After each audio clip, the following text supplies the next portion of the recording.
Billionaire CEO divorced her for being barren. She returns as his heart surgeon with his secret triplets. Dr. Washington, we need you in or 3 immediately. VIP patient, massive MI, needs emergency triple bypass. Dr. Kendra Washington looked up from her patient charts, her calm demeanor never wavering despite the urgency in the nurse's voice. At 34, she was one of the youngest chief cardiac surgeons in the country, known for her steady hands and ability to save patients other doctors had written off. Vitals, she asked, already moving toward the surgical wing. Critical, but stable. Patient's name is Harrison Whitmore. Apparently, he's some big-shot CEO. Kendra stopped dead in her tracks. The clipboard in her hands suddenly felt impossibly heavy. What did you say? Harrison Whitmore? You know him? His people are demanding the best surgeon available, and Chief Martinez said that's you. Kendra's mind raced back 9 years to the last time she'd heard that name spoken aloud. The same name that had been on divorce papers citing her failure to provide an heir as grounds for dissolution of marriage. The same man who had called her defective and barren before tossing her aside like damaged goods. Have you ever had to face the person who broke your heart while holding their life in your hands? Have you ever gotten a chance to show someone who underestimated you just how wrong they were? This is the story of a woman who was thrown away like damaged goods, only to return as the one person who could save the man who destroyed her. But what Harrison didn't know was that Kendra had given him the heirs he'd wanted so desperately, 3 beautiful children he'd never met. Stay with me to discover what happens when past and present collide in an operating room, and whether love can survive the ultimate test of forgiveness. If you believe in the power of redemption and second chances, hit that like button and let me know in the comments. 9 years earlier, the mansion in Pacific Heights felt more like a museum than a home, with its pristine white walls and carefully curated artwork that cost more than most people's houses. Kendra Washington Whitmore sat in the formal living room, staring at the negative pregnancy test in her trembling hands, the 15th one in 3 years of marriage. Another failure? Harrison's voice cut through the silence like ice. He stood in the doorway of his home office, his 6'2" frame imposing in his perfectly tailored Armani suit. At 33, Harrison Whitmore was the youngest CEO in his company's history, worth over $3 billion and accustomed to getting everything he wanted. Everything except the one thing that mattered most to his family legacy.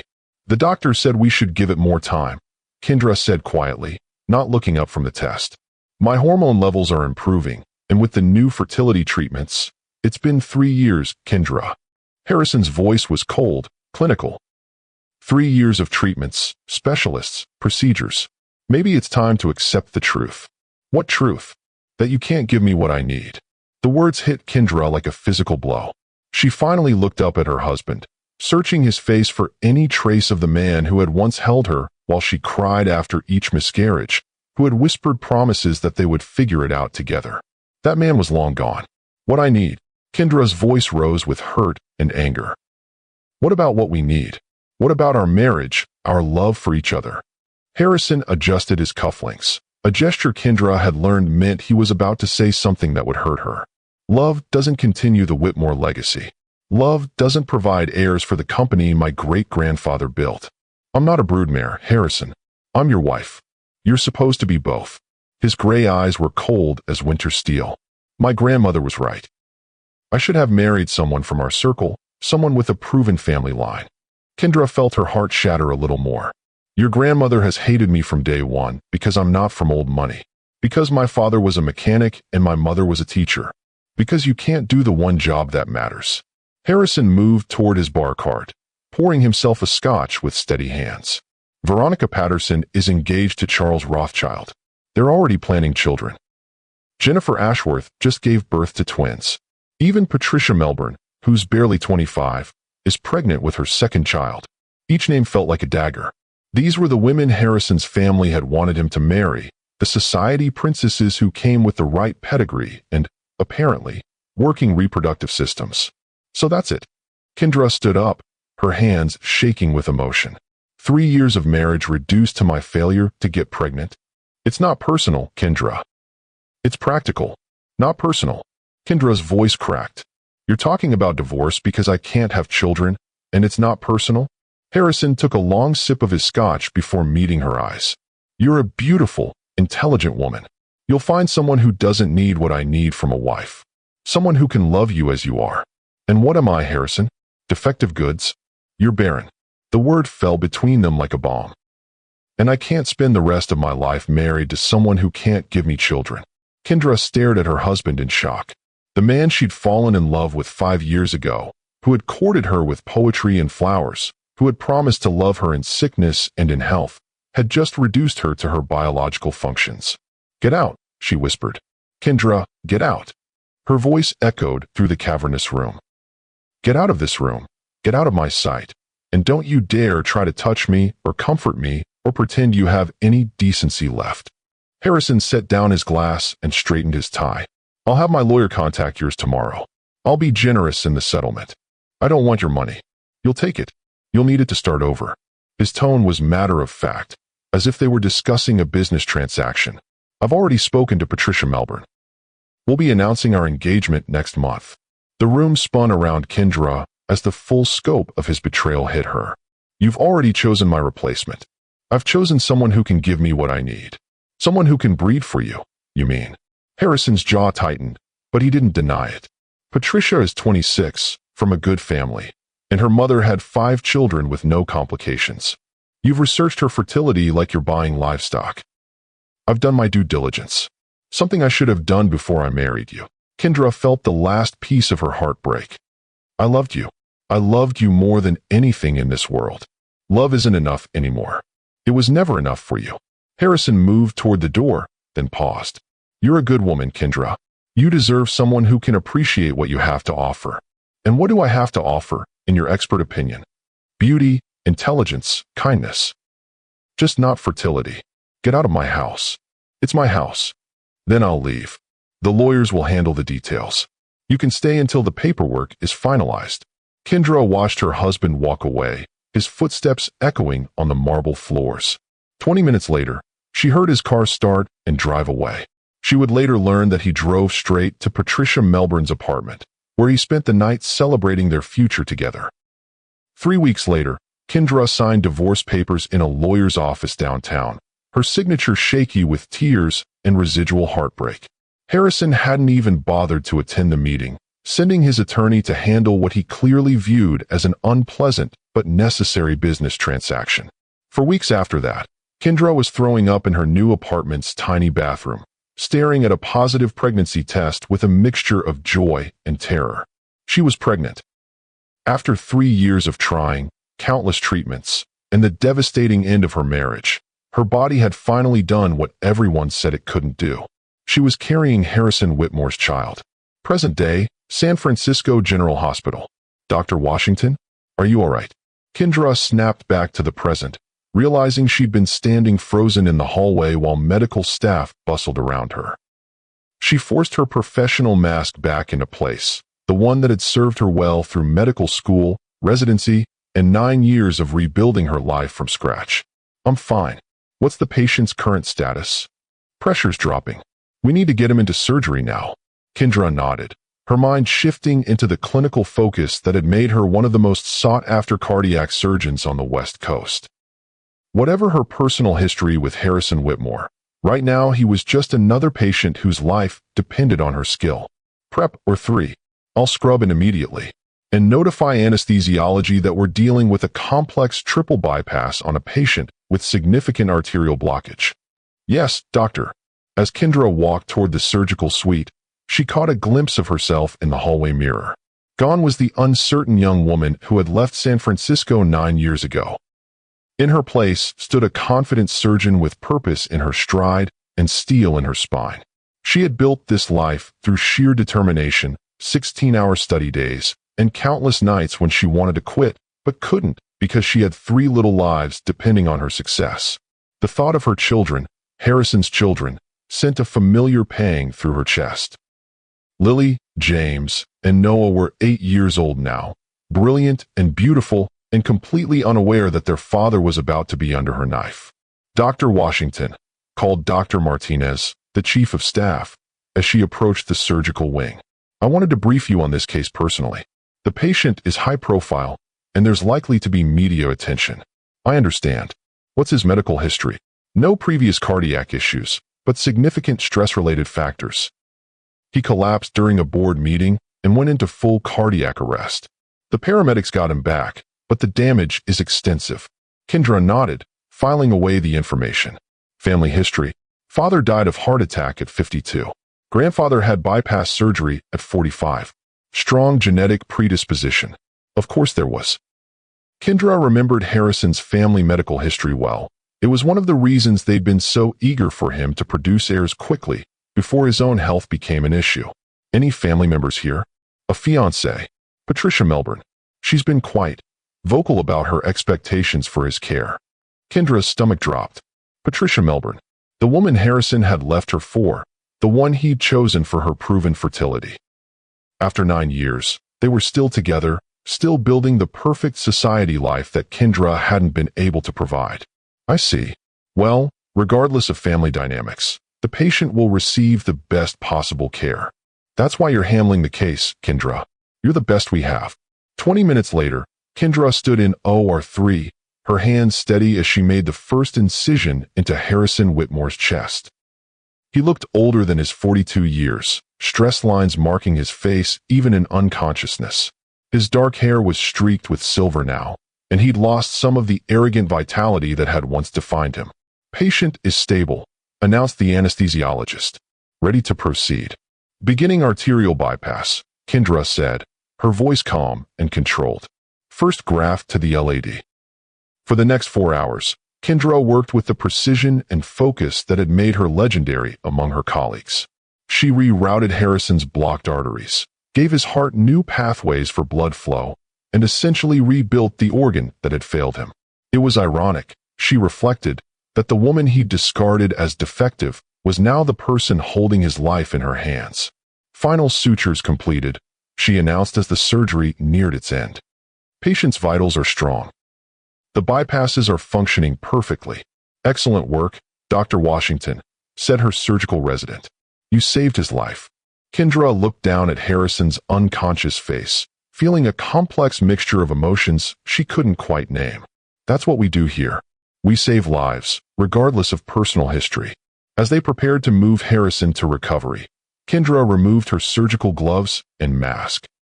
In a few hours, he would wake up to find the woman he'd thrown away standing over his hospital bed, the woman who had just given him a second chance at life. She wondered if he would recognize her immediately, or if success had changed her as much as it seemed to have aged him. Dr. Washington, her surgical nurse approached with a clipboard.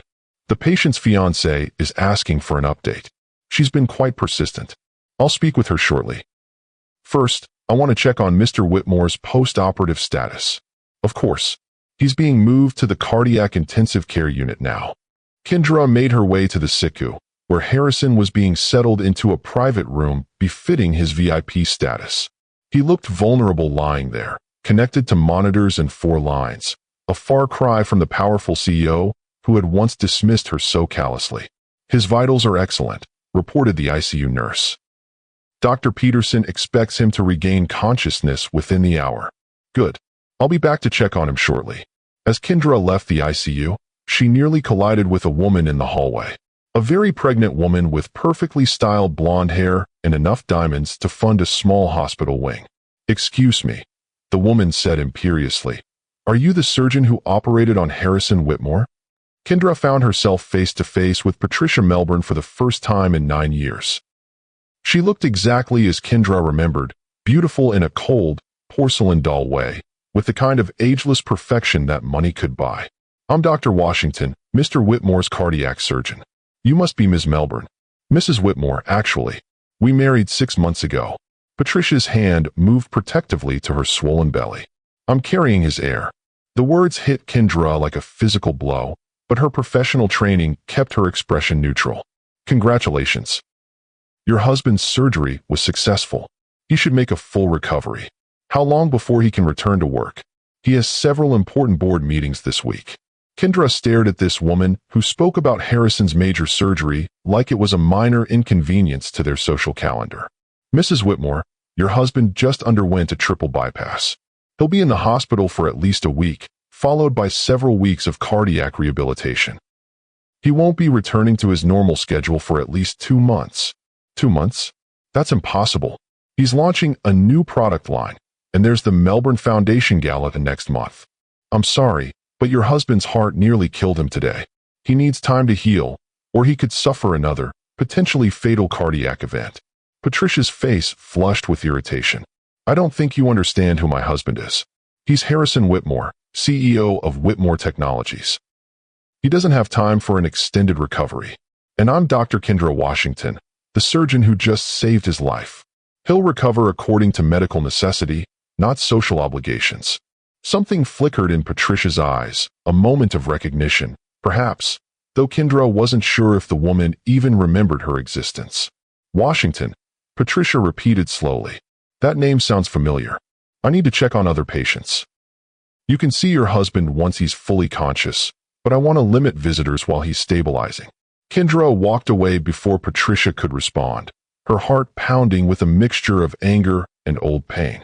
So Harrison had gotten everything he wanted, the society wife, the baby, the perfect life he'd thrown her away to achieve. She wondered if he was happy, if Patricia Melbourne had been worth destroying their marriage. She wondered if he ever thought about the woman he'd called barren and defective, or if she'd been completely erased from his memory the moment the divorce was finalized. Most of all, she wondered what he would say when he woke up and found her standing over his bed, the successful surgeon he'd never believed she could become. Mommy. Kendra's contemplation was interrupted by a familiar voice echoing down the hospital corridor. She turned to see her 8-year-old daughter Lily running toward her, her dark curls bouncing with each step. Behind her came James and Noah, her identical twin sons, both wearing the serious expressions that reminded Kendra so much of their father. Lily, what are you doing here? You're supposed to be with Mrs. Chun. She had to pick up her grandson from school, so she brought us here instead, James explained with the logical precision he'd inherited from Harrison. We're supposed to wait in the family lounge until you're done with surgery. Kendra's heart clenched as she looked at her 3 children, Harrison's children, standing in the same hospital where their father lay recovering from surgery he didn't even know they existed.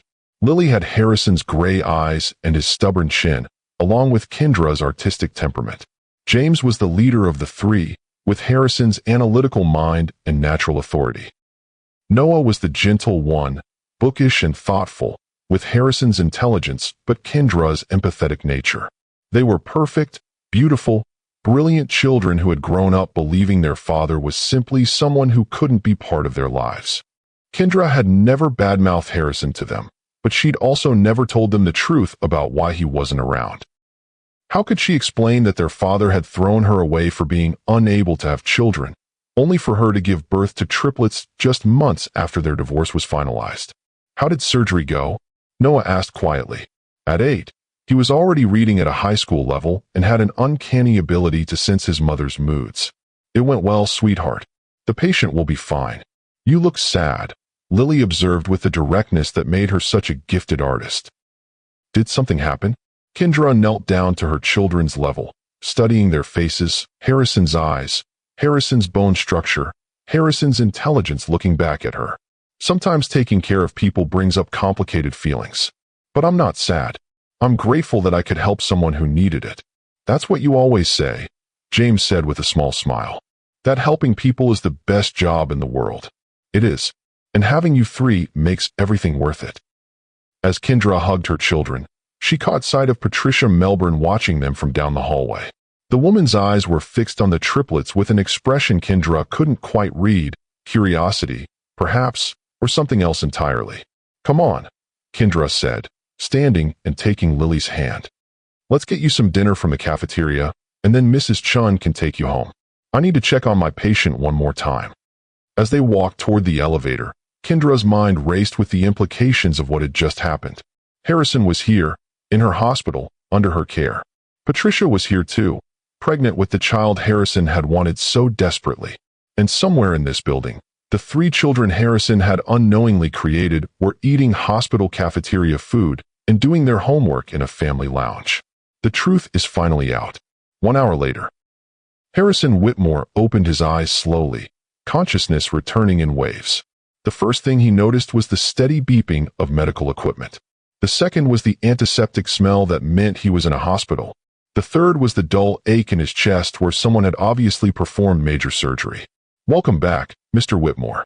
The voice was familiar, hauntingly so, but it couldn't be who he thought it was. Harrison turned his head toward the sound and felt his world tilt on its axis. Dr. Kendra Washington stood beside his bed, her medical chart in hand, looking nothing like the broken woman who had left San Francisco 9 years ago. She was taller somehow, more confident, with an air of professional authority that commanded respect. Her dark hair was pulled back in a neat bun, and she wore scrubs with the easy comfort of someone who belonged in them. She was beautiful. More beautiful than he remembered, with a strength and purpose that radiated from her very presence. "Kendra." His voice was rough from the breathing tube, but the disbelief was clear. "Dr. Washington," she corrected coolly, not moving closer to his bed. "I performed your cardiac surgery this afternoon. Triple bypass. The procedure was successful, and your prognosis is excellent." Harrison stared at her, trying to process what he was seeing. "You're a doctor." "I'm a surgeon. Chief of cardiac surgery, actually." "How? When did you?" "I finished medical school 4 years after our divorce. Completed my residency in record time. I've been practicing here for 3 years." Her tone was clinical, professional, giving away nothing of what she might be feeling. Harrison tried to sit up, but the pain in his chest and the 4 lines stopped him. "Kendra, I can't believe you saved my life. I did my job. Nothing more, nothing less." "Your job?" Harrison's mind was still foggy from anesthesia, but he could hear the ice in her voice. "Kendra, we need to talk. There's so much I need to say to you. We have nothing to discuss beyond your medical care." Kendra moved to his bedside monitor, checking his vital signs with practiced efficiency. "Your heart rate is elevated. You need to remain calm during your recovery." "How can I remain calm? My ex-wife, who I haven't seen in 9 years, just performed surgery on me. The woman I—" He stopped himself, uncertain how to finish that sentence. "The woman you what, Harrison? The woman you divorced for being barren? The woman you called defective?" For the first time, emotion crept into Kendra's voice. "You were very clear about my inadequacies 9 years ago." Harrison closed his eyes, the memories of their final confrontation flooding back with painful clarity. "I was wrong. About everything. I was so wrong." "Yes, you were. But that's ancient history now. Is it? Because seeing you here, like this, Kendra, you're amazing. You became everything I always knew you could be. I became everything I needed to be. For myself, I'm proud of you." Kendra's laugh was bitter. "Your pride means nothing to me, Harrison. I don't need your validation or approval. I stopped needing anything from you the day you signed our divorce papers." "Kendra, please. Can we just talk? Really talk? About what? About how you were right to leave me. About how Patricia Melbourne turned out to be the perfect wife you needed." Harrison's face went pale. "You know about Patricia. I met your wife in the hallway. Congratulations on your marriage and your upcoming child. You got everything you wanted." "Did I?" Harrison's voice was quiet, uncertain. "I thought I did, but seeing you now—" "Don't." Kendra's voice was sharp with warning. "Don't you dare start with regrets and what-ifs. You made your choice 9 years ago. You chose someone who could give you children over someone who loved you unconditionally. I made the biggest mistake of my life. You made the choice that was right for you, and it worked out perfectly. You have a beautiful, fertile wife and a baby on the way. The Whitmore legacy is secure." Harrison studied Kendra's face, looking for any crack in her professional composure. "Are you happy? Did you find someone who deserved you? My personal life is none of your business." "Are you married?" "Mr. Whitmore, I need to remind you that I'm your doctor, not your ex-wife. Our relationship is purely professional. You can't just pretend our history doesn't exist. I can and I will. What exists between us is irrelevant to your medical care." The door to Harrison's room opened, and Patricia Melbourne entered with the confidence of someone accustomed to getting her way. She was dressed in designer maternity wear that probably cost more than most people's monthly salary, her pregnant belly prominently displayed. "Harrison, darling, you're awake." Patricia moved to his bedside, pointedly ignoring Kendra's presence. "I've been so worried. The doctor said you nearly died." "I'm fine, Patricia. Thanks to Dr. Washington." Patricia finally acknowledged Kendra with a cool nod. Yes, thank you for doing your job. When can my husband be discharged? We have several important commitments this week. Your husband will be discharged when he's medically stable and ready for release. Not before. I don't think you understand the importance of my husband's schedule. And I don't think you understand the seriousness of your husband's condition. Kendra's voice remained professional, but there was steel underneath. He suffered a massive heart attack. His recovery can't be rushed for social obligations. Patricia's eyes narrowed. Harrison, who is this woman? She seems to think she can dictate our personal schedule. Harrison looked between his current wife and his ex-wife, feeling the tension crackling between them. Patricia, Dr. Washington, is one of the best cardiac surgeons in the country. We need to follow her medical advice. I see. Patricia's tone suggested she saw more than she was saying. Well, doctor, I hope you understand that my husband is a very important man. His company depends on his leadership. His company won't benefit from his death, Mrs. Whitmore. I suggest you encourage him to prioritize his health over his business obligations. With that, Kendra turned and walked out of the room, leaving Harrison staring after her with a mixture of admiration and regret. She's very presumptuous, Patricia said, settling into the chair beside Harrison's bed. I hope she understands her place. Her place. She's a service provider, Harrison. We're paying for her expertise, not her opinions about our lifestyle. Harrison found himself defending Kendra before he could think better of it. She just saved my life, Patricia. I think that earns her some respect. Of course, darling. I'm just concerned about the timeline for your recovery. The Melbourne Foundation Gala is in 3 weeks, and we've already sent out announcements about your keynote speech. As Patricia chattered about social obligations and business commitments, Harrison found his mind drifting to the woman who had just walked out of his room. Kendra had transformed herself completely, from a heartbroken divorcee to a confident, successful surgeon who commanded respect and saved lives. She had become everything he'd always believed she could be, and he had almost missed seeing it because he'd been too focused on what she couldn't give him rather than appreciating what she could. For the first time in 9 years, Harrison Whitmore wondered if he had made the wrong choice. 3 days later, Harrison's recovery was progressing ahead of schedule, much to his medical team's satisfaction and Patricia's relief. He found himself looking forward to Dr. Washington's twice-daily rounds with an anticipation that had nothing to do with his medical condition and everything to do with the woman who had once been the center of his world. Your vitals are excellent, Kendra said on Thursday morning, reviewing his chart with the same professional detachment she'd maintained since his surgery. The surgical sites are healing well, and your heart rhythm is strong. When can I go home? If you continue progressing at this rate, possibly by the weekend. But you'll need to follow strict activity restrictions and attend cardiac rehabilitation. Harrison nodded, watching her face for any sign of the woman he'd once known. Kendra, can I ask you something? If it's medical in nature. It is, in a way. Harrison paused, gathering courage. Did you always want to be a surgeon? Even when we were married? Kendra's pen stopped moving across his chart. That's not relevant to your current care. I'm curious about what motivated you to choose such a demanding field. Medicine chose me, not the other way around. Her voice carried a note of finality that suggested the conversation was over. I remember you always being interested in how things worked, how to fix things that were broken. Some things can't be fixed, Mr. Whitmore. They can only be replaced or removed. The words hung in the air between them, loaded with meaning that had nothing to do with cardiac surgery. Before Harrison could respond, the door burst open and Patricia swept in, her arms full of flowers and gift baskets. Good morning, darling.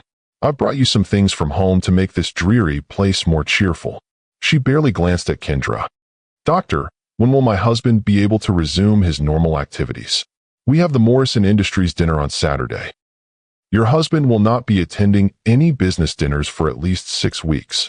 Patricia's face fell. 6 weeks? But that's impossible. Harrison, tell her that's impossible. Harrison looked between the two women, noting the stark contrast between them. Patricia, beautiful but focused entirely on social appearances, and Kendra, whose beauty was enhanced by intelligence and purpose. If Dr. Washington says 6 weeks, then that's what's medically necessary. But darling, people will talk. They'll think something is seriously wrong. Something was seriously wrong, Kendra interjected. Your husband's heart stopped beating.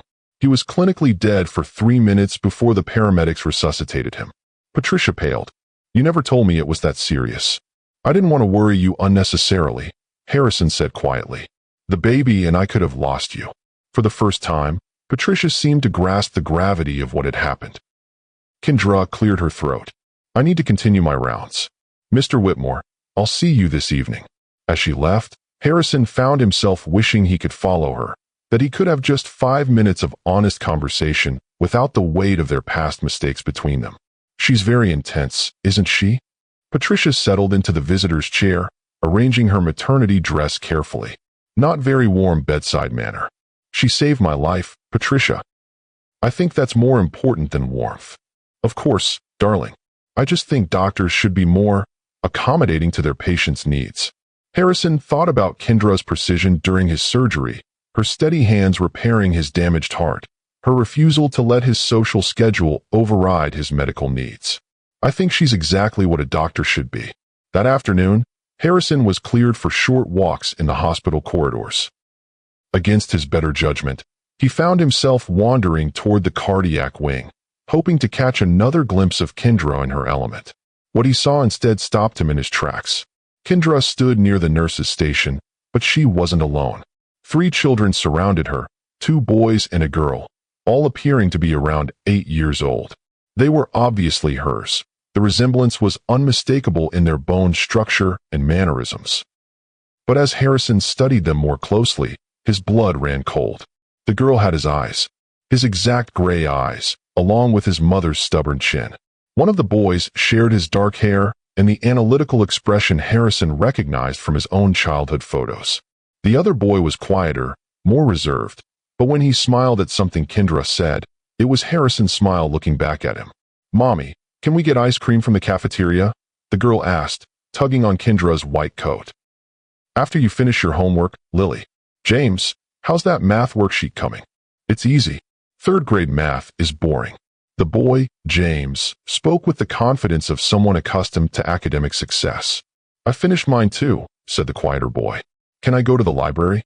Mrs. Peterson said they got new books about space. Of course, Noah. But stay where I can find you. Harrison felt the world spin around him as the names and faces clicked into place. These weren't just Kendra's children, they were his children. The timing was perfect, their ages exactly right for conception just before or after their divorce. Kendra had been pregnant when she left him, or she'd gotten pregnant shortly after, which meant, Dr. Washington? A nurse approached Kendra with a question, and Harrison quickly ducked into an empty patient room before she could see him. His mind raced as he processed what he'd just witnessed. Kendra had children. 3 children who looked exactly like him at that age. Children who would be 8 years old, born approximately 9 months after their divorce. He had children. Living, breathing, brilliant children who didn't even know he existed. The woman he'd divorced for being barren had given birth to triplets, his triplets, and never told him. Harrison's hands shook as he made his way back to his room, his heart monitor beeping erratically enough to bring a nurse running. Mr. Whitmore? Are you all right? Your heart rate is elevated. I'm fine. Just tired from walking. But he wasn't fine. Nothing was fine. Everything he thought he knew about his life, his choices, his marriage to Patricia, had just been turned upside down by 3 children in a hospital corridor. That evening, Kendra knocked on Harrison's door for her evening rounds, noting his elevated vital signs on the monitor outside his room. Your heart rate has been irregular this afternoon. Any chest pain or shortness of breath? Harrison looked at her with an intensity that made her uncomfortable. I need to ask you something, and I need you to be honest with me. I'm always honest about medical matters. This isn't medical. Harrison's voice was steady despite the chaos in his mind. I saw you with 3 children this afternoon. In the hallway. Kendra's professional mask slipped for just a moment, revealing a flash of panic before she regained control. My personal life isn't your concern. Are they mine? The question hung in the air like a live wire. Kendra's hands stilled on his chart, and for a long moment, the only sound was the beeping of his heart monitor. I don't know what you're talking about. Don't lie to me, Kendra. I saw them. They look exactly like me at that age. The girl has my eyes, one of the boys has my smile, and they're the right age. Harrison's voice grew more urgent. Are they my children? Kendra set down his chart and moved to the window, her back to him. Your children are none of your business. My children? So you admit they're mine? I didn't say that. You didn't deny it either. Harrison tried to sit up, ignoring the pain in his chest. Kendra, please. I have a right to know. You have no rights where my children are concerned. She turned back to face him, and Harrison was shocked by the fury in her eyes. You gave up any rights to them when you called me barren and threw me away like defective goods. You were pregnant when you left me. I found out 2 weeks after our divorce was finalized. And you never told me? Kendra's laugh was bitter and painful. Tell you what, that the woman you divorced for being unable to have children was pregnant with triplets? That your barren ex-wife was carrying 3 babies while you were planning your engagement to Patricia Melbourne? Harrison felt like he'd been punched in the chest. Triplets. Lily, James, and Noah. They're 8 years old, brilliant, and perfect in every way. And they've grown up just fine without knowing their father exists. Why didn't you tell me? Harrison's voice cracked with emotion. I had a right to know about them. You had a right to know when you were my husband and we were trying to have children together. You lost that right when you decided I was worthless without a functioning reproductive system. I was wrong. I was so incredibly wrong about everything. Yes, you were. But being wrong doesn't give you retroactive parental rights. Harrison stared at her, seeing not just the successful surgeon, but the woman who had raised his children alone, who had built an incredible life while carrying the secret of their existence. What are they like? He asked quietly. Kendra's expression softened slightly at the genuine interest in his voice. Lily is an artist. She sees the world in colors and shapes and emotions. She's fiercely protective of her brothers and has your stubborn streak. And the boys. James is the leader. He's brilliant with numbers and logic, reads everything he can get his hands on, and has been talking about starting his own business since he was 6. He has your analytical mind. What about Noah? Noah is the gentle one. He loves books and stories, asks thoughtful questions about everything, and has an empathy that amazes me every day. He's the peacemaker when his siblings argue. Harrison felt tears threatening as he pictured these children he'd never met. They sound incredible. They are.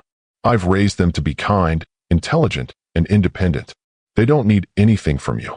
But I need them. The admission was raw and honest. Kendra, I've missed 8 years of their lives. Please don't make me miss any more. It's not about what you need, Harrison. It's about what's best for them. And what's best for them? Growing up without knowing their father. Growing up without being hurt by their father. Kendra's voice was fierce with protective anger. You destroyed me when you left. You call me names that still hurt to think about. I won't let you do that to them. I would never hurt them. You said you'd never hurt me too. Harrison had no answer for that. The young man who had spoken such cruel words to the woman he'd promised to love forever seemed like a stranger now, but the damage he'd caused was still very real. What can I do to prove I've changed? Nothing. There's nothing you can do. Those children have a life, a routine, a sense of security that doesn't include you. I won't disrupt that for your peace of mind. Don't I get a chance to know them? To be their father? You had that chance 9 years ago. You chose your company's legacy over our family's future. Before Harrison could respond, the door opened and Patricia entered, carrying a designer overnight bag. Hello, darling. I brought you some real pajamas instead of those horrible hospital gowns. She stopped when she saw the tension in the room. Is everything all right? Dr. Washington was just explaining my discharge instructions, Harrison said quickly. Wonderful. I've arranged for the best private nurses, and I've had our bedroom converted into a recovery suite. You'll be much more comfortable at home. Kendra watched this exchange with professional detachment. Mr. Whitmore will need cardiac rehabilitation 3 times a week and regular follow-up appointments. He cannot return to high-stress work situations for at least 6 weeks. Of course, we'll make all the necessary arrangements. Patricia moved to Harrison's bedside with possessive familiarity. I can't wait to get you home and properly taken care of. I'll prepare your discharge paperwork for tomorrow morning, Kendra said, gathering her charts. Good evening. As she left, Harrison felt a desperate urge to call her back, to continue their conversation, to somehow bridge the gap between them that 9 years and 3 secret children had created. She really is quite cold, isn't she? Patricia observed, settling into her chair. I hope your recovery won't require too much interaction with her. She's not cold. She's professional. If you say so, darling. Now, let me tell you about the nursery plans. I've hired the most wonderful designer, and she has the most exquisite ideas for incorporating the Whitmore family colors. As Patricia chattered about nursery designs and baby preparations, Harrison's mind was entirely focused on the 3 children he'd just learned existed. His children. His brilliant, beautiful children who didn't even know his name. Kendra was right about one thing.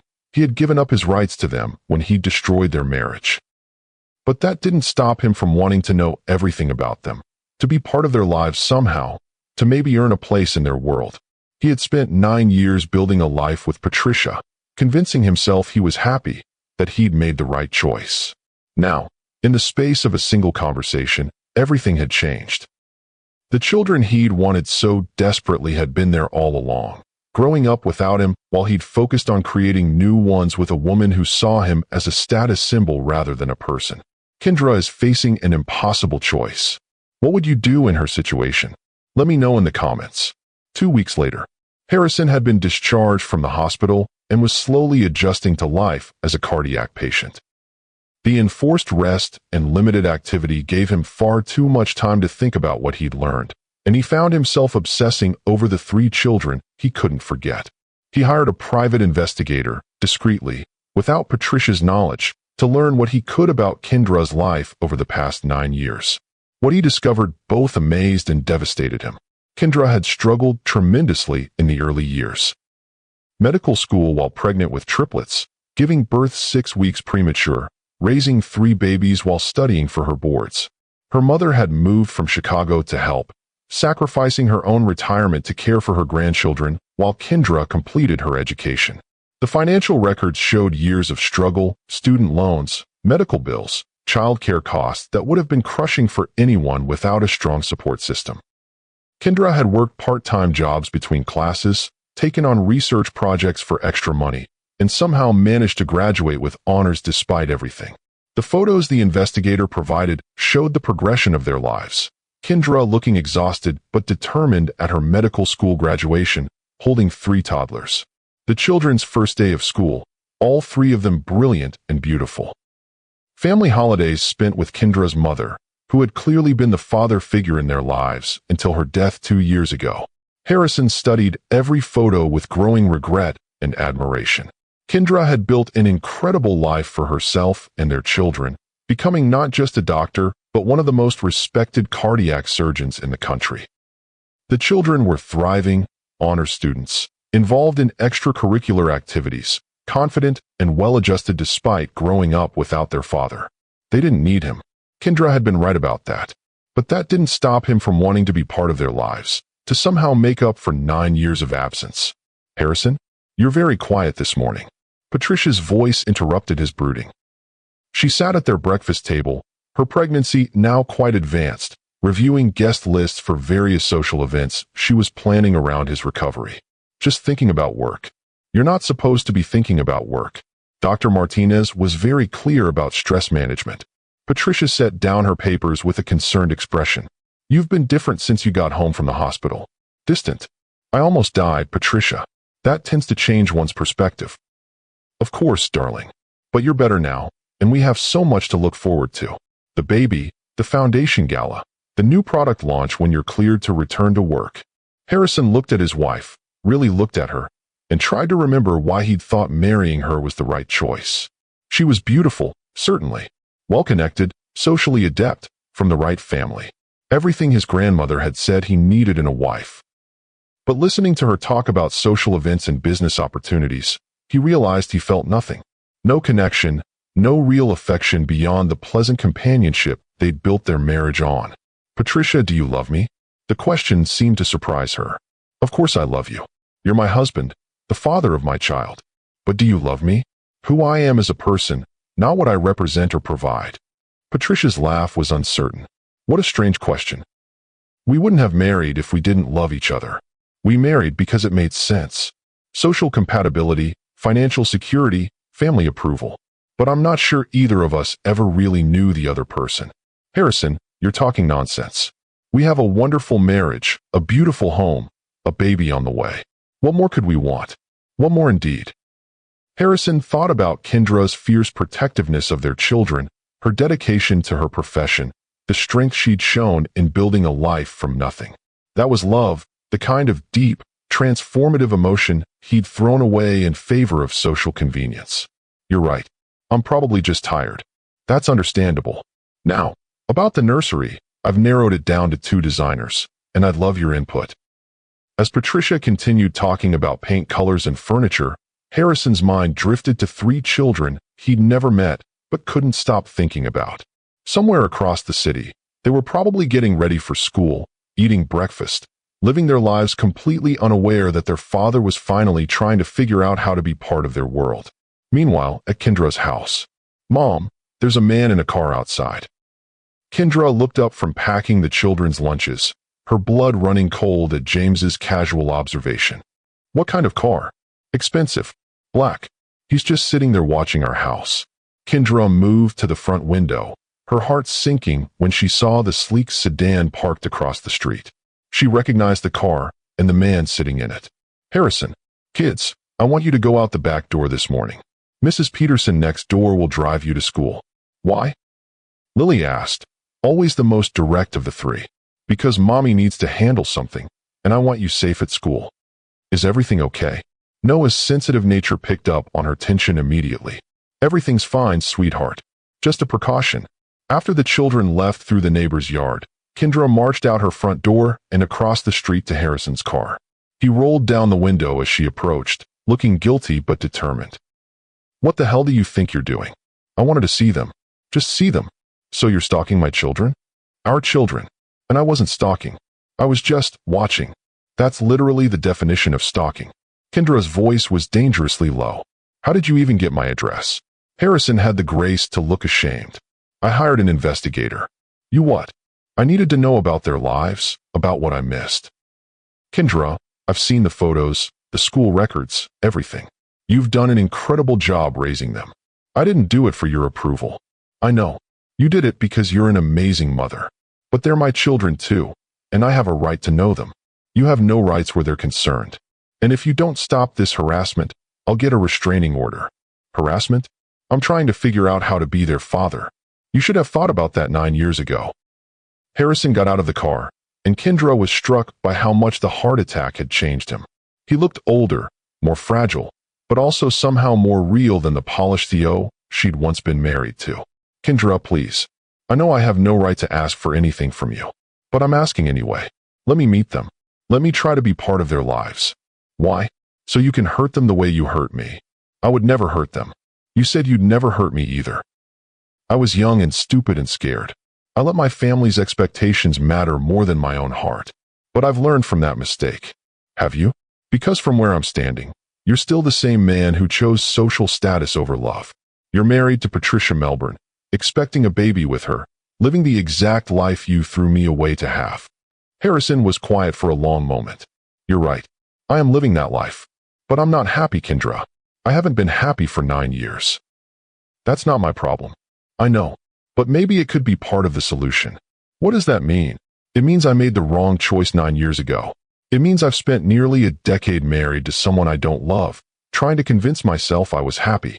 It means seeing you again, learning about our children, has made me realize I threw away everything that actually mattered." Kendra stared at him, seeing something in his eyes she hadn't seen in years, genuine regret, real emotion, the man she'd once loved buried beneath the polished exterior. "It's too late, Harrison. Way too late." "Is it? What if I left Patricia? What if I told everyone the truth about our children? Then you'd be the same selfish man you always were, just with different priorities." Kendra's voice was firm. "I won't be the reason you blow up your marriage and hurt your pregnant wife. And I won't let you disrupt my children's lives for your own emotional needs. Our children. My children. I've raised them, sacrificed for them, been there for every milestone and setback. You contributed DNA, nothing more." The words hit Harrison like physical blows, but he couldn't deny their truth. "What can I do to earn the right to know them?" "There's nothing you can do. It's too late for grand gestures and dramatic declarations. You made your choice, and you have to live with it. And if I can't live with knowing they exist, and not being part of their lives. Then you'll understand how I felt when you threw me away for being barren while I was carrying your children." With that, Kendra turned and walked back to her house, leaving Harrison standing in the street with the weight of 9 years of mistakes crushing down on him. 3 days later, San Francisco General Hospital. Kendra was reviewing surgical schedules when Dr. Martinez approached with a concerned expression. "Kendra, we have a situation. Harrison Whitmore is in the ER. Another cardiac event." Kendra's blood ran cold. "How serious?" "Serious enough. They're asking for you specifically. I can't treat him again. It's a conflict of interest. His wife is insisting on you. Says you saved his life before, and she trusts only you to do it again." Kendra closed her eyes, feeling the weight of professional duty warring with personal protection. "What's his condition?" "Unstable angina, elevated cardiac enzymes. Dr. Peterson thinks he may need an emergency angioplasty." "Fine. I'll consult, but Dr. Peterson takes the lead." When Kendra arrived in the ER, she found Harrison conscious but pale, connected to monitors that showed an irregular heart rhythm. Patricia stood beside his bed, tears streaming down her face. "Doctor, thank God you're here. Please tell me he's going to be okay." "We're running tests to determine the extent of the problem," Kendra said, moving to Harrison's bedside. "How are you feeling?" "Like my chest is being crushed," Harrison admitted. "But better now that you're here. Dr. Peterson is an excellent cardiologist. You're in good hands. I want you." The simple statement hung in the air, loaded with meaning that had nothing to do with medical care. Patricia looked between them with growing suspicion. "What's happening to him?"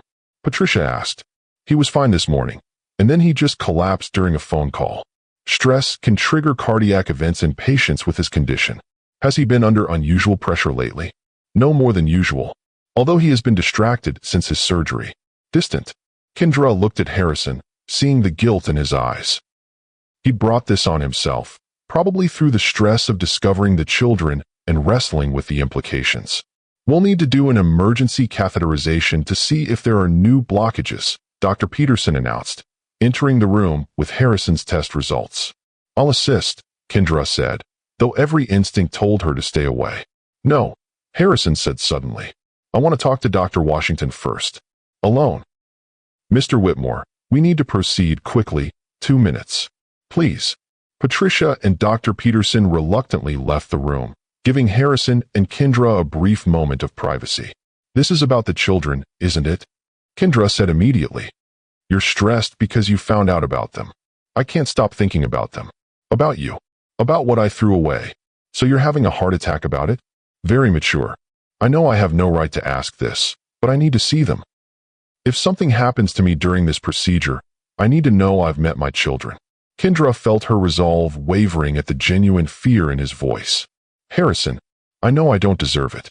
I know I hurt you in ways that can't be forgiven. But please, don't let me die without knowing them." "You're not going to die. This is a routine procedure. You can't guarantee that." He was right, and they both knew it. Any cardiac procedure carried risks, especially for someone who'd already suffered major heart damage. "If you survive this procedure, if you recover completely, I'll consider letting you meet them. Once. Supervised.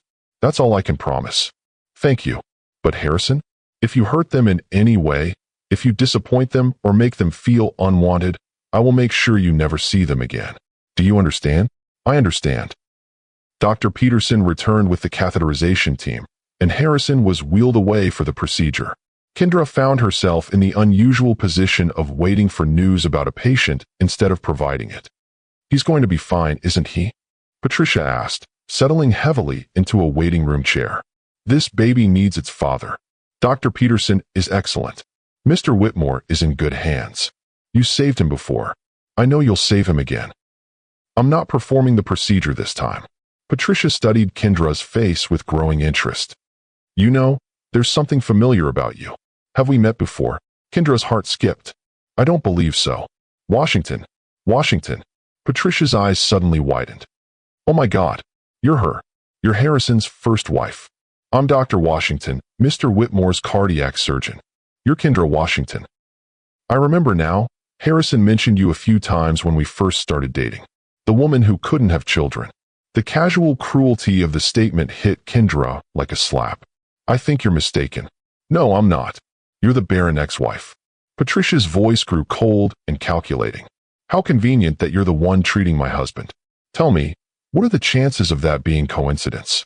Medical assignments are made based on expertise and availability, nothing more. Really? Because it seems awfully suspicious that Harrison's ex-wife just happens to be his surgeon. Almost like you orchestrated the whole thing. Mrs. Whitmore, your husband suffered a massive heart attack. I saved his life. If you have concerns about his medical care, I suggest you discuss them with the hospital administration. Oh, I will. And I'll be asking some very pointed questions about potential conflicts of interest. Before Kendra could respond, Dr. Peterson emerged from the procedure room with good news. The angioplasty had been successful, and Harrison was stable. The blockage was minor but in a critical location, Dr. Peterson explained. We were able to clear it completely. He should make a full recovery. Patricia burst into tears of relief, but Kendra found herself wondering if she'd made a terrible mistake in promising to let Harrison meet the children. The last thing she wanted was to complicate their lives with a man who might disappear again when the novelty wore off. But she'd given her word, and Harrison had looked genuinely terrified at the thought of dying without knowing his children. Despite everything he'd done, despite all the pain he'd caused, she couldn't bring herself to deny him that chance. The question was whether she was protecting her children or setting them up for heartbreak. 1 week later, Harrison had recovered from his second cardiac event and was back home under strict orders to avoid stress and maintain a light schedule. He'd also received several lectures from Patricia about the importance of taking better care of himself for the sake of their unborn child. What Patricia didn't know was that Harrison had been having long conversations with his lawyer about divorce proceedings and custody arrangements for a child he'd never mentioned. Kendra had called 2 days after his procedure with a carefully worded message. If he was serious about meeting the children, she would allow one supervised meeting at a neutral location. The conditions were non-negotiable, one meeting, in public, with her present the entire time. Harrison had agreed immediately. Now he sat in Golden Gate Park, at a picnic table near the playground, more nervous than he'd ever been in his life. He'd faced hostile corporate takeovers with more confidence than he felt about meeting his own children. They don't know who you are, Kendra had warned him. I've told them you're someone I work with who wanted to meet them. Nothing more. What should I call myself? Your name is fine. They won't make the connection. Now, watching Kendra approach with 3 children who looked like smaller versions of himself, Harrison felt his heart rate spike in a way that had nothing to do with cardiac issues. Kids, this is Mr. Whitmore, a colleague of mine from the hospital. Harrison stood up, trying to project calm confidence while internally marveling at how beautiful his children were. Lily was clearly the artist. She carried a small sketchbook and studied him with intense creative interest. James had the bearing of a natural leader, standing slightly in front of his siblings with protective alertness. Noah hung back a bit, watching everything with quiet intelligence. Hello, Harrison said, his voice slightly rough with emotion. It's very nice to meet you. Are you a doctor too? James asked with typical directness. No, I run a technology company. We make software that helps people do their jobs better. That sounds boring, Lily announced with 8-year-old honesty. Harrison laughed, a genuine, delighted sound that made Noah smile. It can be boring sometimes. What do you like to do that's not boring? I like to paint and draw and make sculptures out of clay. She's really good, Noah added loyally. She won the art contest at school. That's very impressive. What did you paint for the contest? A tree with different colored leaves, but each leaf was actually a different emotion. So anger was red and happiness was yellow and sadness was blue. Harrison stared at his daughter with amazement. That's incredibly creative. You're a real artist.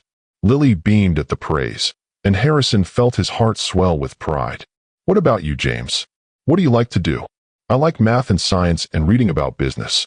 I'm going to start my own company when I grow up. What kind of company? Something that helps people solve problems. Maybe apps or websites or something that makes life easier. Harrison was struck by how similar James's interests were to his own at that age. That's a great goal. What's the first step in starting a company? You have to identify a problem that lots of people have, then figure out how to solve it better than anyone else. Exactly right. You sound like you've really thought about this. James straightened with pride at being taken seriously by an adult who clearly understood business. And Noah? What are your interests? Noah, the quietest of the three, looked up from the book he'd been carrying. I like to read stories and write my own stories. And I like to learn about space and planets and what's out there. What kind of stories do you write? Adventure stories mostly. About kids who go on quests and have to be brave and help each other. That sounds wonderful. Being a writer is a very important job. You get to help people imagine new worlds and possibilities. For the next hour, Harrison talked with his children about their interests, their school, their dreams for the future. He was amazed by their intelligence, their creativity, their obvious close bond with each other and with Kendra. Mr. Whitmore seems nice, Lily said to Kendra, loud enough for Harrison to hear. He listens when we talk, not like some grown-ups who just pretend to listen. And he knows about business stuff, James added. He gave me some good ideas about my company plans. He likes books too, Noah observed quietly. I can tell because he asked good questions about my stories. Harrison felt overwhelmed by their easy acceptance, their natural warmth, their obvious intelligence and good character. These were his children, brilliant, beautiful, kind children who had grown up without him, but who seemed eager to connect with any adult who showed genuine interest in their lives. We should probably head home for dinner, Kendra said eventually, though she seemed less tense than she had at the beginning of the meeting. Do we have to? Lily asked. I wanted to show Mr. Whitmore my sketchbook. Maybe another time, Harrison said, not wanting to push his luck. Will there be another time? James asked with typical directness. Harrison looked at Kendra, seeing uncertainty in her eyes. That's up to your mom. Can he come to dinner sometime? Noah asked. He could tell us more about his company, and I could show him my stories. We'll see, Kendra said diplomatically. As they prepared to leave, Lily impulsively hugged Harrison goodbye, a spontaneous gesture that nearly brought him to tears. Thank you for talking to us like real people, she said seriously. Some adults talk to kids like we're stupid, but you didn't do that. You're three of the smartest people I've ever met, Harrison replied honestly. It was an honor to talk with you. After they left, Harrison sat alone at the picnic table, processing what had just happened. He'd met his children, really met them, talked with them, connected with them. They were everything he could have hoped for and more. They were also completely Kendra's children, shaped by her values, her intelligence, her love. He could see her influence in their kindness, their curiosity, their close bond as siblings. For the first time in 9 years, Harrison understood what he'd actually lost when he'd thrown Kendra away. It wasn't just a wife, it was the chance to be part of something beautiful, meaningful, real. That evening, Kendra's house. Mom, I really liked Mr. Whitmore, Lily announced over dinner. He has kind eyes. And he's really smart about business, James added. He answered all my questions without making me feel dumb. He reminds me of someone, Noah said thoughtfully, but I can't figure out who. Kendra's heart skipped. What do you mean? Just something about his smile, or the way he tilts his head when he thinks. Like someone in a photo or something. Can we see him again? Lily asked. I want to show him my paintings. And I want to ask him more about starting a company, James said. Guys, Mr. Whitmore is just someone Mom works with. He's probably very busy.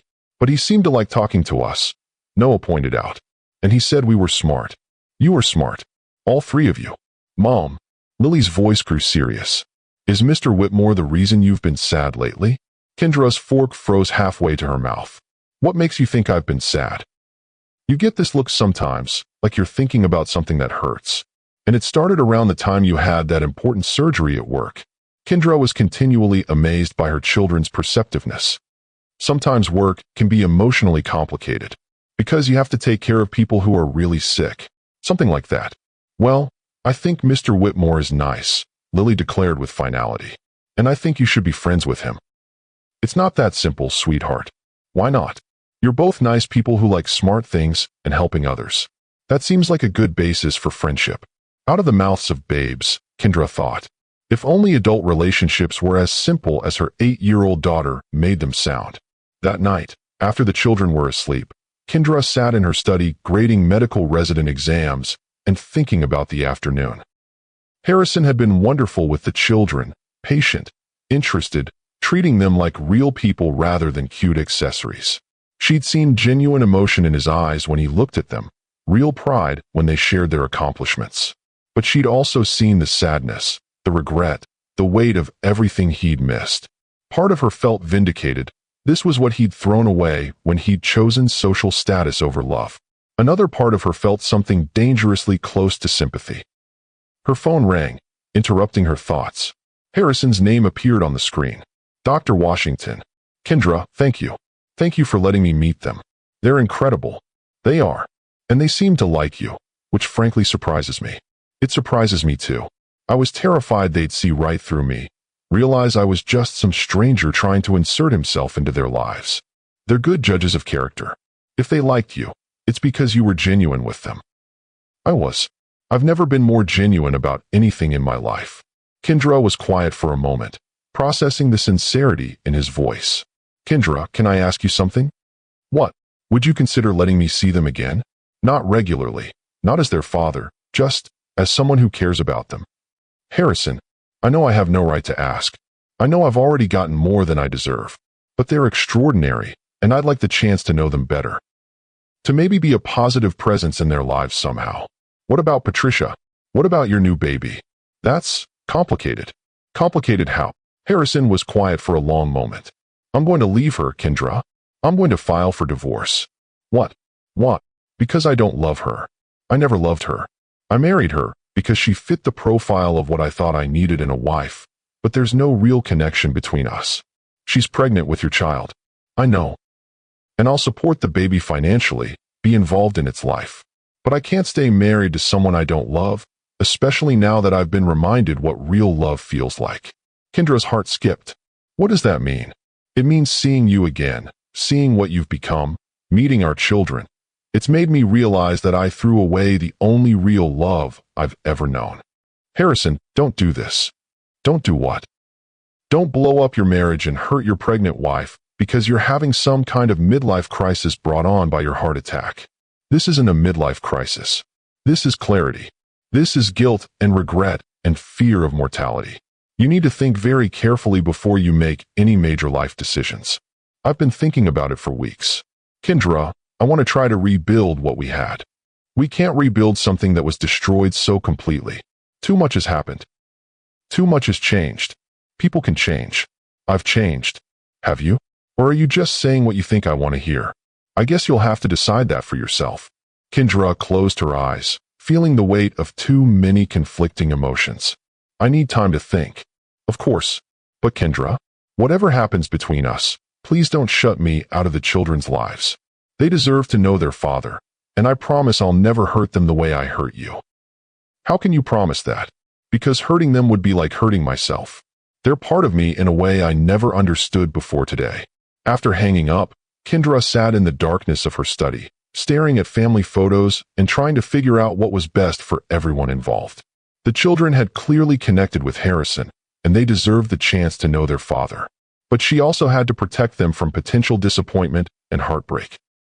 And then there was her own heart to consider, the part of her that had never stopped loving the man Harrison used to be, and that wondered if he might really have changed into someone worthy of a second chance. 2 months later, Harrison had been secretly meeting with the children once a week for 8 weeks, each encounter supervised by Kendra, but gradually becoming more relaxed and natural. He'd attended James's science fair, where his son had won first place with a project about renewable energy. He'd gone to Lily's art show at school, where her emotional landscape paintings had amazed everyone. He'd listened to Noah read original stories about brave children saving the world through kindness and cooperation. Each meeting made him fall more in love with these incredible children and more aware of what an idiot he'd been to miss their first 8 years. Today was different, though.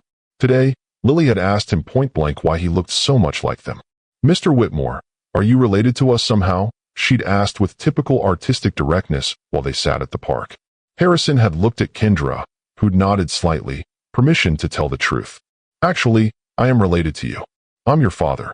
The 3 children had stared at him in various stages of shock, confusion, and dawning understanding. "Our father?"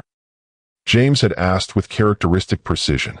"The one who couldn't be part of our lives." "That's right. Why couldn't you be part of our lives?" Noah had asked with genuine curiosity. Because I made some very bad choices a long time ago. I hurt your mother, and I didn't know you existed for most of your lives. You didn't know we existed? Lily's eyes had grown wide. No, your mother and I got divorced before she knew she was pregnant with you. She raised you by herself because I wasn't smart enough to deserve a family like ours. The children had processed this information with remarkable maturity, asking thoughtful questions about why their parents had divorced, why Kendra had never told them about Harrison, what this meant for their future. Are you going to be our dad now? Noah had asked finally. I'd like to be, if you want me to be. But that's something we all have to decide together. What about your other family? James had asked, ever practical. Mom told us you have a wife and a baby coming. That's changing. But no matter what happens with my other relationships, you three will always be my children, and I will always want to be part of your lives. Now, 2 hours later, Kendra and Harrison sat on her front porch while the children processed this new information inside the house. They took it well, Kendra observed. They're incredible kids. You've raised them to be thoughtful and resilient. They're going to have questions. Lots of questions. I'll answer them honestly. Even the difficult ones. Like why you divorced me. Why you called me barren and defective. Harrison winced. I'll find age-appropriate ways to explain that I was young and scared and made terrible mistakes. And when they ask why you're divorcing Patricia, I'll tell them that I realized I was trying to build a life with someone I didn't really love, and that wasn't fair to anyone involved. Kendra studied his face in the porch light. You're really going through with the divorce. I filed papers yesterday. Patricia is not handling it well. I can imagine. What about the baby? I'll be involved in its life, financially and emotionally. But I can't stay married to Patricia just because she's pregnant. She's going to fight you. Publicly, messily. Probably. But Kendra, I can't keep living a lie. Seeing you again, meeting our children, remembering what real love feels like. I can't go back to pretending that social compatibility is enough. What are you saying? Harrison turned to face her fully. I'm saying I want a chance to earn your forgiveness. I want to be a real father to our children. And if you'll let me, I want to try to rebuild what we lost. Harrison, I know it's a lot to ask. I know I hurt you in ways that might be unforgivable. But I'm not the same man who walked away from you 9 years ago. Prove it. How? Time. Consistency. Show me that you can be a reliable father to our children before you start talking about anything else. Fair enough. What about us, though? Is there any chance you could ever forgive me? Ever trust me again? Kendra was quiet for a long moment, looking at this man who had once been her everything and then her greatest source of pain. I don't know. The woman you hurt so badly is still part of me. But so is the woman who loved you more than anything in the world. I still love you, Kendra. I never stopped loving you. Love isn't enough, Harrison. You taught me that. You're right. Love isn't enough. But love plus respect, plus commitment, plus the wisdom that comes from making terrible mistakes. Maybe that's enough. Before Kendra could respond, the front door opened and 3 children appeared. We've been talking, James announced with formal seriousness, and we've decided we want you to be our dad. But we have conditions, Lily added with artistic drama. What conditions? Harrison asked, trying not to smile at their solemn expressions. You have to come to all our school events, Noah said. You have to teach James about business, Lily continued. And you have to listen to my stories, Noah added. And you have to be nice to Mom, James finished with protective firmness. She's the best mom in the world, and if you're mean to her, we don't want you around. Harrison felt his throat close with emotion. Those are very reasonable conditions. I accept them all. Good, Lily said with satisfaction. Now, do you want to see my new painting? It's about families that get put back together. As Harrison followed his children into the house they'd never shared, with Kendra walking beside him, he felt something he hadn't experienced in 9 years. Hope. Real hope, based not on social expectations or financial security, but on love, forgiveness, and the possibility of second chances. It would take time to rebuild trust, to prove he'd really changed, to create the family they all deserved. But for the first time since he'd made the worst mistake of his life, Harrison believed it might actually be possible. 6 months later, the wedding was small and intimate, held in Kendra's backyard under the oak tree where the children used to play. Harrison had spent the past 6 months proving his commitment, showing up for every school event, every soccer game, every art show. He'd been patient with Kendra's lingering trust issues, consistent in his devotion to the children, and completely honest about his past mistakes. The divorce from Patricia had been ugly and public, with tabloid stories about the billionaire CEO who'd abandoned his pregnant wife for his ex. But Harrison had weathered the storm with grace, focusing on building relationships with his children and slowly earning back Kendra's trust. Do you, Harrison, take Kendra to be your wife, to love and support her dreams, to respect her independence, and to be a true partner in all aspects of your life together? I do, with all my heart, for all my life. Do you, Kendra, take Harrison to be your husband, trusting in his growth and change, believing in his commitment to you and your children, and opening your heart to love again? I do. As they kissed to seal their remarriage, 3 children cheered from the front row, followed by Kendra's mother, who had flown in from Chicago for the occasion. Harrison's reformed family, his grandmother, had grudgingly come to respect Kendra's accomplishments, and the colleagues and friends who had supported them through their individual journeys. Ladies and gentlemen, the officiant announced, I present to you the Whitmore family, Harrison, Kendra, Lily, James, and Noah. Later, as they danced to their old wedding song under string lights in the garden, Harrison marveled at how different this felt from both their first wedding and his marriage to Patricia. Any regrets? Kendra asked as they swayed together. Only one. What's that? That it took me 9 years to find my way back to you. Maybe we both needed those 9 years. Maybe we needed to become the people we are now before we could make this work. Maybe. But I'm grateful for every day from now on. Even when I'm grumpy from being on call for 36 hours. Especially TH. I'll love watching you handle them with the same firm kindness you've always shown. And when your business trips conflict with school events, then business trips get rescheduled. Family comes first now. Kendra smiled, seeing the truth of that commitment in his eyes. I love you, Harrison Whitmore. I love you too, Dr. Kendra Whitmore. Thank you for giving me a second chance I didn't deserve. Thank you for becoming someone who did deserve it. As the evening progressed, Harrison found himself watching his children dance with their cousins, their grandparents, their friends from school. Lily had painted a special portrait for the wedding, a tree with strong roots and spreading branches, representing their blended family. James had given a speech about second chances and the importance of forgiveness that had left half the guests in tears. Noah had written a story about a prince who learned that true treasure wasn't gold or kingdoms, but the love of the people who mattered most. Harrison's heart was full in a way it had never been during his first marriage or his years with Patricia. This wasn't love based on social compatibility or family expectations. This was love earned through growth, forgiveness, and the daily choice to put family above everything else. Dad? The word still made Harrison's heart skip every time one of the children said it. He turned to find Noah approaching with his characteristic, thoughtful expression. Yes, son. I'm glad you found your way back to us. Me too, buddy. Me too. As the celebration continued around them, Harrison reflected on the journey that had brought them all to this moment. He'd lost an arm in business terms, Patricia, the social status, the approval of certain family members, but he'd gained something infinitely more valuable. He'd gained a real family, built on love, respect, and genuine connection. He'd gained the chance to be the husband Kendra deserved and the father his children needed. He'd gained the opportunity to use his wealth and influence to support Kendra's medical research and the causes that mattered to their family. Most importantly, he'd gained the wisdom to recognize what truly mattered in life. Not what you could acquire or achieve, but who you loved and who loved you back. If this story of redemption and second chances touched your heart, please subscribe for more incredible love stories. Share this with someone who believes in the power of forgiveness and growth. Tell me in the comments, do you think Kendra was right to keep the children from Harrison initially? I read every single one. Sometimes the greatest gifts come from our greatest losses.